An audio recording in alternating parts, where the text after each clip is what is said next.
Good morning, good afternoon, or good evening, wherever you are in the world today. I want to welcome you to another episode of the Entrepreneur's Small Business Insider Podcast. Each episode, we focus on trends and ideas to help you and your business grow.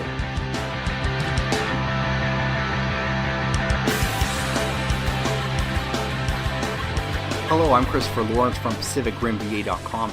If you're looking to add an advantage to your business and would like to learn more about virtual assistants and how they can help you and your business expand, join one of our many daily webinars at PacificRimVA.com or listen to our You Need a Virtual Assistant to Succeed podcast with Christopher Lawrence. Today's podcast is episode 1, Know Your Limits. We'll discuss the realities of your abilities and what drives you and whether your plan to start a business is reality or fantasy. Before we go any further, I want to introduce myself to you and give you an idea of where I'm coming from and what I'm about. My name's Christopher Lawrence. I'm 35 years old. I have a wife and 2 boys, and they're the reason for what I do each day. I've been self-employed and an entrepreneur since high school. I started my first business while I was in grade 11. My first business was a printing company which made flyers and business cards. During the past 18 years, I've owned businesses from sole owner proprietorships all the way up to corporations with 7-figure sales. Outside of a few short-term jobs that included summer jobs at the movie theater while in high school and a stint as a broadcaster after earning my communications degree in college, my entire working career has been as a self-employed entrepreneur.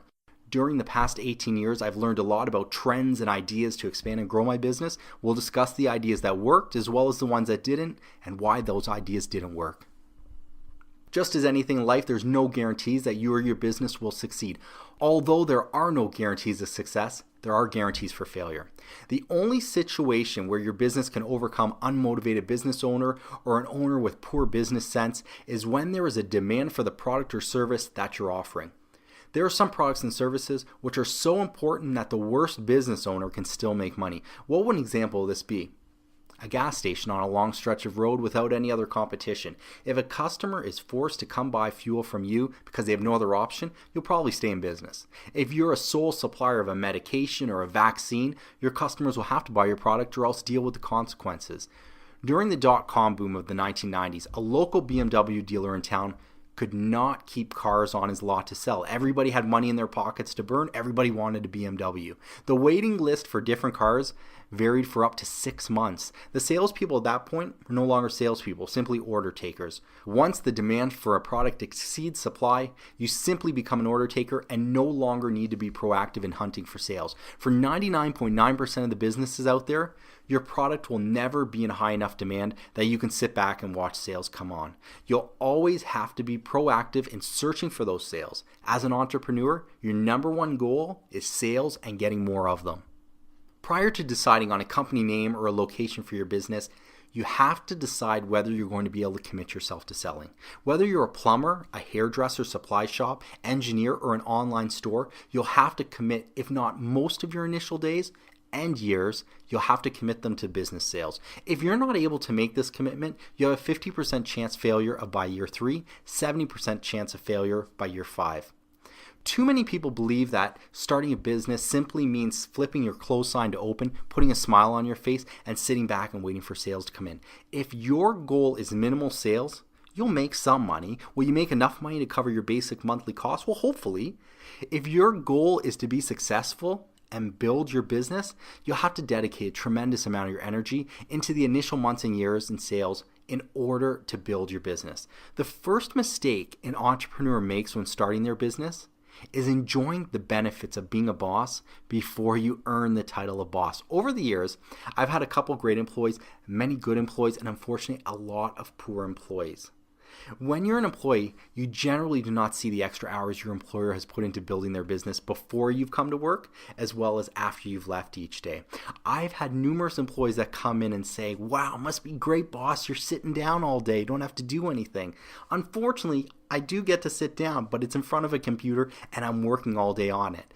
Then when they leave at 5 o'clock and I see them out the door and say goodbye, I come back to my computer and I continue to work some more. A lot of my employees, they just didn't understand that. They thought if I'm not sitting there with a hammer, smacking a hammer and nail with them, I wasn't working. An entrepreneur is always working, even at lunch hour. You're always thinking, where can I improve my sales? When can I go out and make time to go meet with people? That's the mindset you have to get into as an entrepreneur. Your life is your business. I have a family now, and I've had a family for a couple years. And as soon as I got that family, it became very hard to commit time to my business. And because of that, my business started to suffer. If you're not able to focus on your business, you shouldn't be in business for yourself. There's time for family, there's time for work. It's very difficult right from the start to balance the two. If you're starting on a new project, you have to apologize to your family, apologize to your friends. You won't be as available for them. The other option you have is you can do what I do. If I do start on a new project, I start to fall in love with the night again. I stay up late and I work after everybody's gone to sleep. I spend as much time as I can with my family, and then I will lose sleep so that I can sit and work on my business. As an entrepreneur, if you want to succeed, you have to be able to put in those hours so that you can focus on your business and do what needs to be done so that you can build your business. I've been lucky enough to spend as few as 10 hours per week working on jobs. Other businesses have forced me to work 80 or more hours per week. When I tell people I'm working 80 plus hours per week, their initial comment to you is, wow, you must be rich. Working lots does not turn into a lot of money. When you start off on a new project, you have lots of work to do. You have to get your name out there. You have to do marketing and see what type of businesses am I looking to do sales to? Is this viable for me to be wasting my time going to these businesses trying to sell my product? You have to do all that research. It's the same for residential customers. You need to know who is your customer, and then how am I going to reach them? Am I going to be doing phone calls to them? Am I going to be doing advertising? We'll be discussing this in later shows. But the more work that you can physically do yourself without having to pay somebody else to do in the way of advertising, that's more money in your pocket. If you have some hobbies you're planning on doing each week, consider them a thing of the past while you get your business going. If you're planning on trying to balance your work and play, remember, 50% of businesses fail by year 3. Of the other 50%, they're making enough money to keep those businesses open. It doesn't say anything about those 50% of businesses enjoying a great life. The more you put into sales, the better your life will become. Are entrepreneurs born or made? I get this question from time to time. I've been in business for myself since I was 17 years old. During those years, I've spent less than 2 years working for other people. I really like the people I worked for and the jobs I did. When I go back and look at those days, those are the days that I did the least amount of work in my life. Was that because I was a slacker and not applying myself? It actually wasn't. I was a great employee. In fact, one of my jobs when I left, they asked me to come back. If I was ever in a position and I needed another job, give them a call. They'd bring me back. So it's not a matter of I didn't work when I was at those businesses. When you work for someone, there's not as much of an urgency as when you work for yourself. When I work for myself, I can put in a 10 to 12 hour day and it does not feel like work. As an entrepreneur, whether you're born, whether you're made, if you have that simple characteristic, you're an entrepreneur. Once you get into a position where you can work a lot of hours and after all that time you can look in the mirror and say, wow, I just love what I did today, you're an entrepreneur. You absolutely could be born, but that's a characteristic that you could be made to do. Just because you may not have been thinking about owning a business since you were young does not mean you are not born an entrepreneur. It quite possibly means you haven't found your true calling yet till you've been put in the position to run a company. Once you're thrown into a situation, you may find out very quickly and learn to be a great entrepreneur. Whether you're born or made, you'll have to learn a sales strategy that will work for your business and which will help you succeed. I've met business owners who right away tell me their plan to bring customers in relies on advertising. If this is your plan A for attracting business, you may find out very quickly that you're on the bad side of that 50% failure rate after 3 years. Advertising is great, it's expensive, and costs can quickly overwhelm your financial resources, specifically if your sole income is your new business. You have to realize that any type of advertising you get involved with is long-term. It's to build your name. or brand awareness. Unless you're in an industry that sells immediate satisfaction, you will not see much benefit initially when you start to do advertising. What's an immediate satisfaction service? Well, selling pizza is an immediate satisfaction. If you get a flyer in your mailbox that says 2-for-1 pizzas on Tuesdays this week, you'll probably see an influx of customers into your pizza shops. Pizzas are cheap. We need to eat, so the pizza shop will see an immediate response to their coupon. Let's now compare advertising for a car dealership. A dealer is not expected to sell you a car every 3 months, 6 months, or a year. When they engage you in an advertising campaign, they are hoping that within the next 5 years, you'll have seen their ads enough that you'll visit them when you're ready to buy. Consider how many ads a dealer will run over a 5-year period before they will have the chance. Doesn't even mean you're going to go there and buy a car, but you might even think about going to see them to buy a car. Think about how much money they're going to invest in that 5-year period before they even see $1 from you. Whether you're a pizza shop or a car dealership, the one advantage you have over an online business is free driveway awareness. When you have a physical location, you can at least rely on some local customers coming in to buy from you. This is the reason for the 50% of businesses being in business for after 3 years. Although these businesses are open and making sales, nothing says these businesses are successful. It surprises me how many people have a business with a physical location and simply sit around each day and do nothing. When you take on the task of opening a business and being the boss, people often forget that they still need to work. I've been in businesses where the owner sits and does nothing for 7 hours per day. How many business owners would accept their employees sitting around doing nothing for 7 hours per day? As an entrepreneur, you have to remember your new job is running a business and you are your employees. You are your new business. The cheapest form of advertising and getting new business rests on your shoulders, literally. If your business is not making enough money, you're not earning money.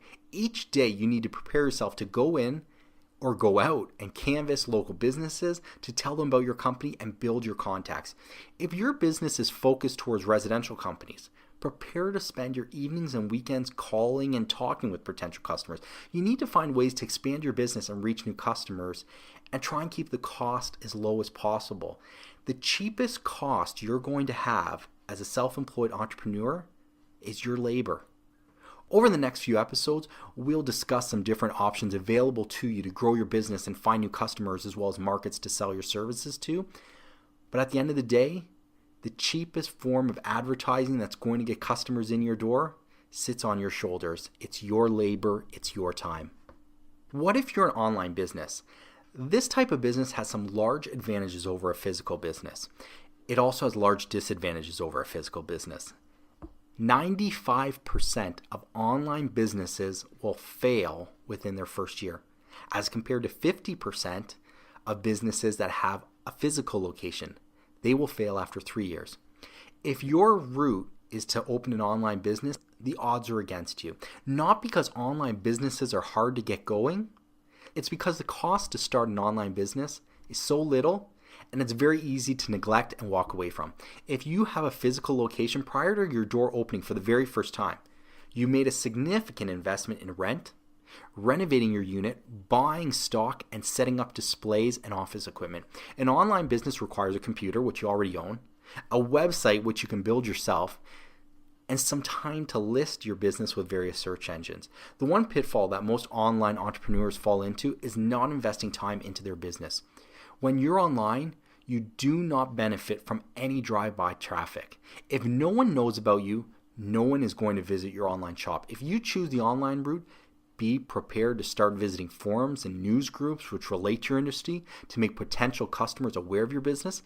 Since the cost of your startup is so much less than a physical location, have some spare money available to put towards advertising. Just because you're online and hoping to reach customers around the country or world, it doesn't mean you can't start by selling your services locally. If you cannot find a couple local buyers, how do you plan to find someone from out of state or country? Whether your business is going the route of a physical location or a virtual online shop, you're going to spend a majority of your time selling your business if you want to succeed. If selling is something you don't know if you're able to do, you need to figure it out very quickly. When I talk to people about cold calling, canvassing their neighborhood or local businesses, I can see them starting to shut down. I always get the response, But what about running ads? Won't they bring customers? Ads will bring customers. Ads are good as a part of an overall strategy to get customers into your store. But if you're planning on just relying on ads to be successful, it's doubtful. You're going to be in the 50% bracket that fails as a physical location or the 95% that fails as an online location. It is possible your customers get so turned on by your advertisements that they rush into your shop, but that's doubtful. All you have to do to find successful people around you is see what type of work they do. I worked in radio broadcasting for 1 year after leaving college with a communications diploma. While in school, we had the option of pursuing different areas of the broadcast industry. We could choose the route of producer, a newscaster, announcer, or a sales professional. Well, I can tell you, the smallest class was the sales class. It's not a glamorous job, but I still remember the pitch of our sales teacher up to this point today. He said, when you visit a radio station, you'll see a collection of old beat-up cars. Those cars belong to the announcers and the producers at the station. Next to those cars, you'll see the new expensive cars. Those are the cars of the sales staff. At the end of the day, the sales staff is what makes a radio station successful, not the talent. I do not know of any business where the statement does not work. If you're not able to sell a product, you do not have a business. I've used just about every option available to connect with customers. What is the best way to get rich quick? Find money hidden in the wall of your house, hitting oil while digging in your backyard. There are some ways to get rich quick, but otherwise, I love the internet and it's provided me with numerous new ways to connect with customers. It also provides far too much false hope. The same plan today will make you rich as the same plan 10 years ago, 25 years ago, or 50 years ago. Hard work and persistence. Provide yourself with a list of goals each day, then each week, then each month. Today I'll connect with 40 potential customers and collect information from at least 5 of them. This week I'll have 25 new clients who are interested in more information. Next week I will turn 3 of those 25 people into new customers. I see far too many business owners start off with extreme goals and set themselves up for failure. Do not make goals for yourself which you can never reach, especially when starting a new business. I ask people, what are your goals this month?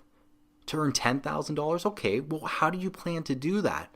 Well, we don't have a plan. We're going to earn $10,000. At the end of the month, we'll add everything up if we have $10,000 and we reached our plan. Well, we have a great product. Well, everybody has a great product. It shocks me how many new business owners have no idea how to make money or focus their energy. Yeah, you could earn $10,000 this month if you put in the time. When I first started, each day from 1 p.m. to 4 p.m., I walked door to door to offer my services to business owners. I was 17 years old. I printed some flyers thanks to my printing company and visited local businesses. I offered to print flyers and make business cards. Did I get a return from this canvassing? You're expecting me to say yes, and it was immense. I had to hire staff, keep up with the orders. I did this for 3 days, invested 9 hours, had no interest. Not one call, not one person went in the store and said, that's great, I've got an order for you. So why am I telling you to walk door to door and try and get new business if it didn't work for me? Well, it did work for me when I tried it again a week later. I got home Wednesday night and gave some thought to what I was doing and couldn't figure out what was wrong. I'm 17 years old at this point, so I don't have a big sales experience behind me. So I took my library card and visited the local library and took out some books on sales techniques and operating business. It's 1993. The internet was nothing like it is today. In fact, I only had a computer 3 years at that point, and it was used mainly for playing baseball games and using DOS-based programs like WordPerfect to type assignments for schools. 2 years earlier, I was typing at my school on a typewriter. So that gives you an idea of where the internet was at that time. After reading about sales, the first rule I learned was to ask for the sale. I was going into businesses, introducing myself, so it went something like this. Hi, I'm Christopher Lawrence. I'm the owner of Christopher Lawrence Printing Press. Here's my flyer. If you need anything, let me know. And for the most part, if you do not ask for the sale, you won't get any return back. People say, oh, that sounds great. I'll keep that in mind. Thank you very much. Goodbye.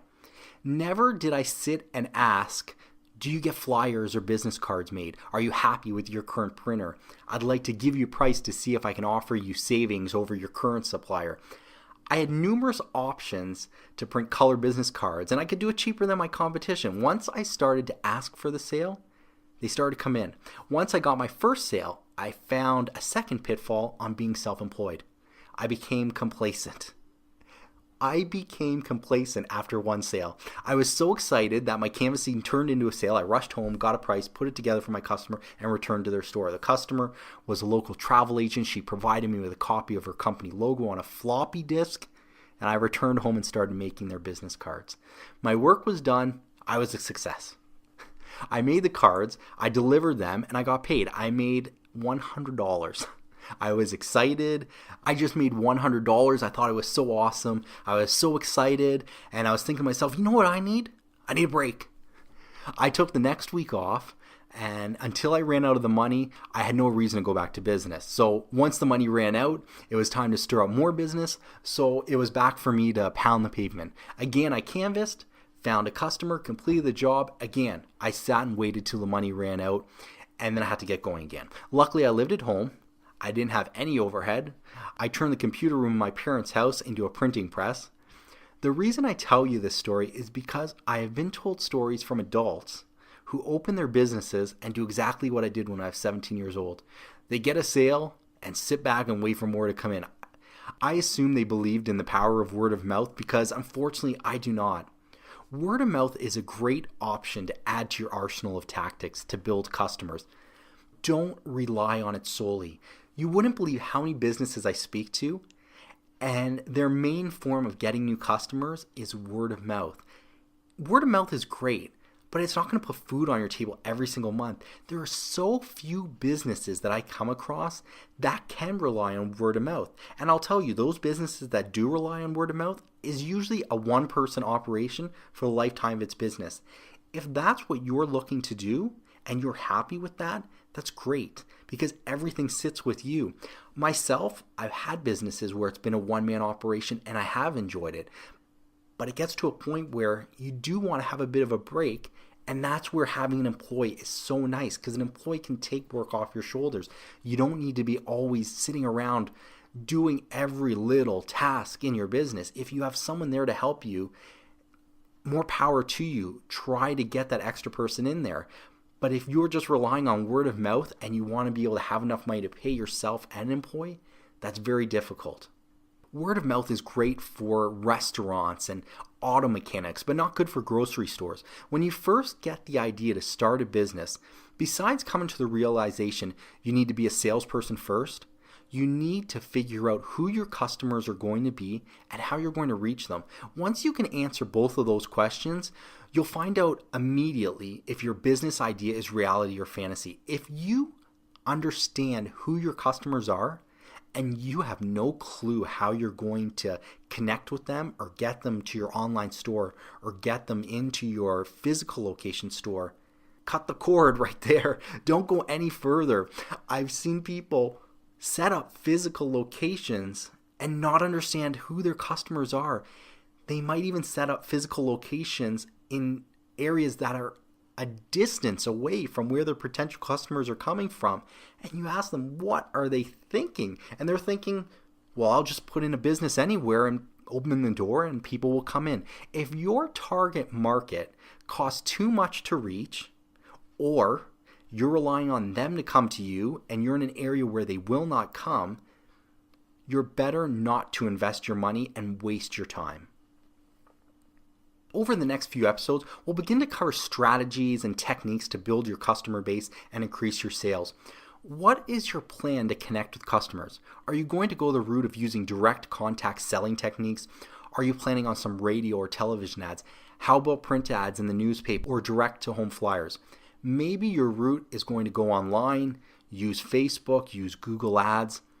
We'll discuss various options to advertise, costs associated with them, and expected returns for your investments. Besides providing you with details about these options, I've used them all. I'll give you the information on how to make each one work for you. I'll let you know how they've worked for me and how they did not work for me. Just because they did not work for me, it does not mean they will not work for you. There's always an area to advertise or to reach customers that work for some businesses and not for other businesses. You need to understand who your customer is, and that's why that is such a very important feature of being an entrepreneur. You need to put in the time to understand who is my customer. I'm Christopher Lawrence, and I want to thank you for listening to another episode of Entrepreneur's Small Business Insider Podcast. If you're looking to expand your business and want to learn more about virtual assistants, I encourage you to join one of our many daily webinars at PacificRimVA.com or subscribe to our You Need a Virtual Assistant to Succeed podcast. Till next time, thank you and goodbye.